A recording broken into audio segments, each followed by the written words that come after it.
আসসালামু আলাইকুম ওয়া রাহমাতুল্লাহি ওয়া বারাকাতুহু। যারা দেশ ও দেশের বাইরে অবস্থান করছেন, প্রিয় দর্শক, ছাত্র আন্দোলন আর এখন বাংলাদেশের মধ্যে সীমাবদ্ধ নাই।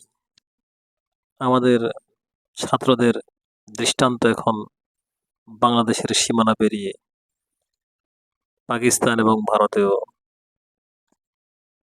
শুরু হয়েছে। সম্প্রতি আপনারা জেনেছেন, কলকাতায় ছাত্ররা মমতা ব্যানার্জিকে আল্টিমেটাম দিয়েছে পদত্যাগের। একই ধারাবাহিকতায় পাকিস্তানে সাবেক প্রধানমন্ত্রী ইমরান খানের মুক্তির দাবিতে ছাত্রদের আল্টিমেটাম চলছে। যাই হোক, আমার কাছে একটা বিষয় ভালো লাগছে, সেটা হলো এতদিন পর্যন্ত বাঙালিরা অন্যদের দৃষ্টান্ত ফলো করত, কিন্তু বাংলাদেশের ছাত্র সমাজ এখন যে ভূমিকা রাখছে, যে স্বাক্ষর রাখছে পৃথিবীর বুকে, সারা পৃথিবীর চোখগুলি এখন বাংলার জমিনে তাকিয়ে আছে। আমার মনে হচ্ছে পৃথিবীতে বাংলাদেশের স্টুডেন্টদের এই প্রতিবাদ, এই ত্যাগ, এই আত্মবিসর্জন একটা দৃষ্টান্ত হয়ে থাকবে। বাঙালি থেকে সারা পৃথিবী শিক্ষা নেবে, এই ছাত্র সমাজ থেকে সারা পৃথিবী শিক্ষা নেবে। অলরেডি আপনারা খোঁজ নেন, ওয়েস্টার্ন কান্ট্রিগুলোতে ফলাভাবে প্রচার হচ্ছে। এটা একটা দৃষ্টান্ত, অলরেডি প্রচার শুরু হয়েছে। আপনারা খোঁজ নিলে সেটা বুঝতে পারবেন। তো দর্শক, এখন বাংলাদেশ সময় রাত 2:30। আমি আপনাদের সামনে এসেছি। বরাবরের মতোই আপনাদেরকে আমি বেশিক্ষণ ধরে রাখবো না, অল্প সময়ের মধ্যে বাংলাদেশের সঠিক চিত্রটা আপনাদের সামনে তুলে ধরছি।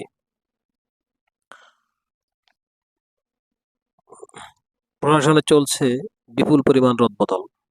অলরেডি 25 জেলার ডিসি প্রত্যাহার। বিভিন্ন গণমাধ্যম তথ্য থেকে আমরা সেটা নিশ্চিতভাবে জেনেছি। 25 জেলায় ডিসি প্রত্যাহার হইতে হয়েছে এবং বিভিন্ন সেক্টরে চলছে বিপুল পরিমাণ রদবদল। খুব দ্রুত বাংলাদেশের আইন শৃঙ্খলা রক্ষায় প্রশাসন দ্রুত কাজ করছে এই অন্তর্বর্তীকালীন সরকার, এটা বোঝা যাচ্ছে। অর্থ উপদেষ্টা বলেছেন, বিগত সরকার 18 লক্ষ কোটি টাকা ঋণ করে গেছেন।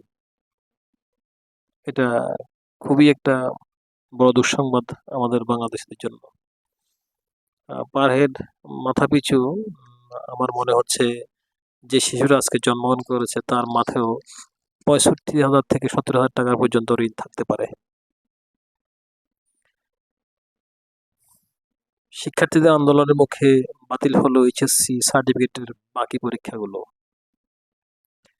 এইচএসসি সার্টিফিকেট পরীক্ষার বাকি পরীক্ষাগুলো বাতিল করেছে শিক্ষা মন্ত্রণালয়।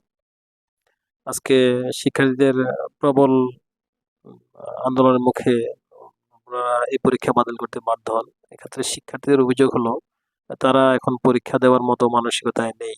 তাদের বহু সহপাঠী, ভাই, তাদের সাথীরা হাসপাতালে কেউ কাতরাচ্ছেন, অনেকে মারা গেছেন। তো ওদেরকে বাদ দিয়ে তারা পরীক্ষা হলে যেতে পারেন না, ওই ধরনের মানসিকতা তাদের নেই। তারা অটো পাস চাচ্ছেন না, তারা চাচ্ছেন তাদের সাবজেক্টগুলো ম্যাপিং করে এবং তারা এসএসসিতে যে রেজাল্ট করেছে সেটা সমন্বয় করে ওদেরকে একটা রেজাল্ট দিয়ে দেওয়া হোক। তো ওদের দাবি শিক্ষা সচিব মেনে নিয়েছেন এবং এই দাবির প্রেক্ষিতে ওনারা পরীক্ষা বাতিল ঘোষণা দিয়েছেন, আমরা গণমাধ্যম থেকে জানতে পেরেছি। বাস্তবে একটা কথা বলতে, এটা আমার এবং বিশেষজ্ঞদের মতামত, আসলে মেধা যে যাচাইয়ের জন্য পরীক্ষা ছাড়া বিকল্প নেই। তো হয়তো বাংলাদেশের এখনকার অবস্থার ক্ষেত্রে শিক্ষার্থীরা পরীক্ষা দেওয়ার মতো মানসিকতা না, এটা বোঝা যাচ্ছে। কিন্তু পরীক্ষা ছাড়া কিন্তু মেধার কিভাবে আমরা মেধা নির্বাচন করব তারও কোনো বিকল্প এখনো পর্যন্ত নেই। তাই আমি পরীক্ষার্থীদের বা ছাত্রদের বলবো, তারা যেন এই ধরনের পথ দ্বিতীয়বার বেছে না নেয়, পরীক্ষা না দিয়ে, এটা আসলে তেমন একটা সুবিধাজনক হবে না তাদের জন্য, তাদের ভবিষ্যতের জন্য। আমরা নেক্সট একটা সংবাদ যাচ্ছি। ডক্টর ইউনূসের জন্য কঠিন নিরাপত্তা ব্যবস্থা গ্রহণ করা হয়েছে। আমার মনে হচ্ছে এই সংবাদটা আমরা বিভিন্ন মাধ্যম থেকে জানার পরে আমরা বুঝতে পারছি যে ডক্টর ইউনূসেরও এটা অবশ্যই একজন দায়িত্বশীল এবং বাংলাদেশের প্রধান, এখন উপদেষ্টা উনি। উনি যত্রতত্র যেভাবে মুভমেন্ট করতে পারেন না। মনে হয় ডিটেলস কোনো ব্রাঞ্চ ওনার নিরাপত্তার বিষয়ে তথ্য হয়তো ওনাদের কাছে জানা থাকতে পারে। আমরা ধারণা করছি যেহেতু ওনার নিরাপত্তা, কঠিন নিরাপত্তা ব্যবস্থা গ্রহণ করা হয়েছে। স্কুলের শপথ বাক্য হতে শেখ মুজিবের নাম বাদ দেওয়া হচ্ছে, এটা RTV নিউজ।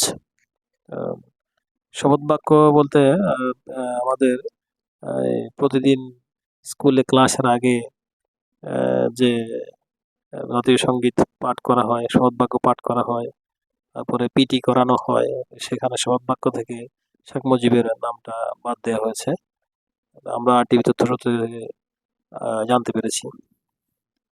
আর পাশাপাশি বাংলাদেশের জাতীয় সঙ্গীত পাল্টানোর প্রস্তাব এসেছে শিক্ষার্থীদের পক্ষ থেকে। জাতীয় সঙ্গীত পাল্টিয়ে আমাদের একটা গান আছে, আমার ইঞ্চি ইঞ্চি মাটি সোনার চেয়ে খাঁটি নগদ রক্ত দিয়ে কেনা, এই গানটিকে জাতীয় সঙ্গীত হিসাবে আমাদের বাংলাদেশে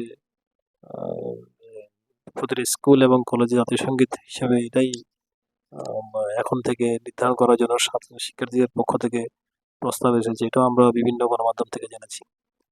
সম্প্রতি সময়ে যে চিত্রটা বাংলাদেশে চলতেছে, আপনারা প্রিয় দর্শক, আপনারা অল্প সময়ের মধ্যে সেটা শুনেছেন। আমরা এবং আমাদের যে বিভিন্ন মিডিয়া মাধ্যম আছে, আমরা সজাগ দৃষ্টি রাখছি। আমরা যারা বাংলাদেশের সুদিনের প্রত্যাশী, বাংলাদেশে আমরা চাচ্ছি সব দল মত নির্বিশেষে সবার দেশ বাংলাদেশ হোক। আমরা সবাই, সব দলের লোকজন একে অন্যের প্রতি শ্রদ্ধাশীল আচরণ করব। একে অন্যের দাবিকে আমরা যুক্তি সহকারে মেনে নেওয়ার জন্য সবসময় সচেষ্ট থাকব। আর সবসময় দেশের কল্যাণে সবাই একসাথে কাজ করতে পারবো। আমি বড় মতো বলি, আমাদের দেশে যে দলই হোক, হোক জামাত, হোক বিএনপি, হোক আওয়ামী লীগ, হোক অন্যান্য দল, সবাই অন্তত দেশের স্বার্থে যাতে আমরা একসুরে কাজ করতে পারি, সেই মানসিকতা যাতে আল্লাহ পাক এই বাঙালি জাতির মধ্যে সৃষ্টি করে দেন, এই দোয়া প্রত্যাশা। সবাইকে ধন্যবাদ। আসসালামু আলাইকুম ওয়া রাহমাতুল্লাহি ওয়া বারাকাতুহু।